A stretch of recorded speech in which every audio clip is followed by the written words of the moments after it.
Hi, my name is Gerard Karpik. Our company is TeamFast.com. Since 1980, I've been designing snowmobile suspensions, first for racing and later for consumer sleds, for my own companies as well as others, OEMs like Polaris and Ski-Doo. In the video today, I'd like to share with you some of the neater things I've learned about snowmobile suspensions. In the editing of the video, we've had to speed things up and slow them down in certain areas to get the sleds to run within the same bump series and frames. This generally means the blue attack sled, which is the stock suspension, has been sped up, while the M20 equipped Apex has been slowed. We made these runs taping from a van running alongside a ditch line, not a smoothly groomed trails. At times, it may have suggested otherwise, but the attack generally gives a wonderful ride on a normally groomed trail situation. You'll see some individual runs as well as side-by-side runs in which we'll try to point out the differences between M20 Airwave and OEM suspensions. Also, please note that the front shocks on the Apex have been changed out for nitro units by its owner.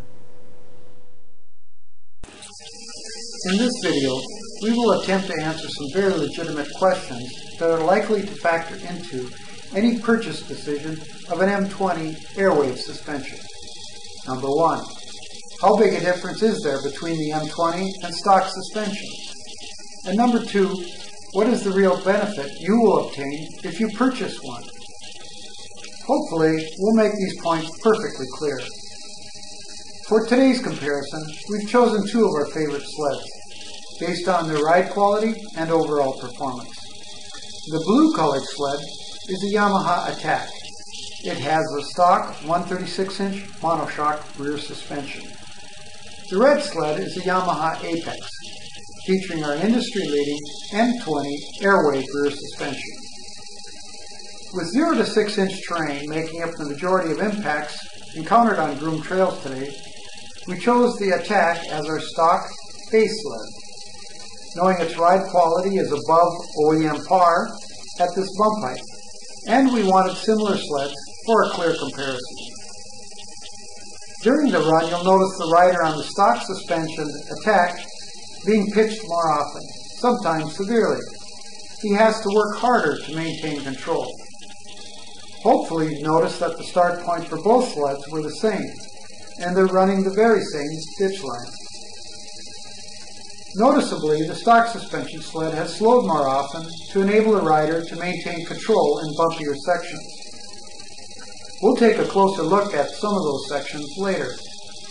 For now though, please note that by the time the stock suspension Attack completes its run, nearly 20 seconds has passed since the M20 Airwave equipped Apex completed its run.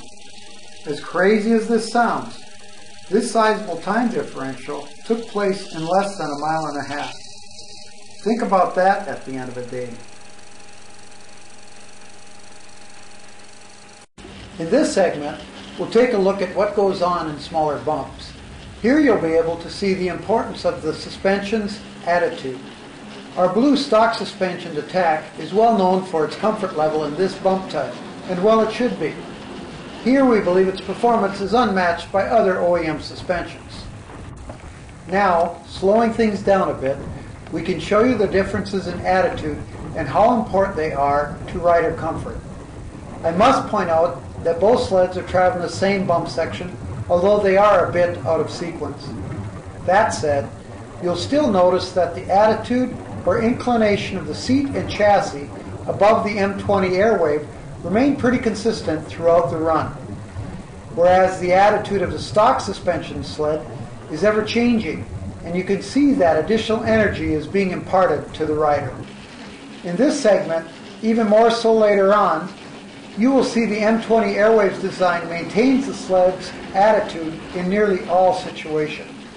This factor is very important in the delivery of a broad comfort zone from any snowmobile suspension. The approach to suspension geometry, springing, and coupling system differ greatly between the M20 and all other suspensions. The current section of video features bumps varying in height from 10 to 18 inches. There's a lot of suspension movement going on here. We will now take a look at the different levels of attitude control, isolation, and rideability each system delivers in larger bumps. Watch now as the apex approaches the first bump. The rider will raise from the seat, pull back on the bars, and let the suspension do the rest. On the back side of each bump, the M20's coupling system and progressive rebound geometry work to keep the rail constrained from extending too quickly off the top of each bump. This dance repeats itself on each bump, leaving the rider in complete control of this section. Contrast this now with the industry's much-touted rising rate suspensions, as employed in the Attack. Again, as the rider approaches the first bump, he pulls himself up. But now the suspension dynamics take over.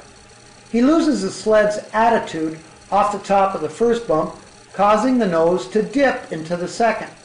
By the third bump, he catches it, loses it again on the fourth and the fifth. He's lost pace now and doesn't have the control he needs to consistently top these bumps, and now he must absorb the energy.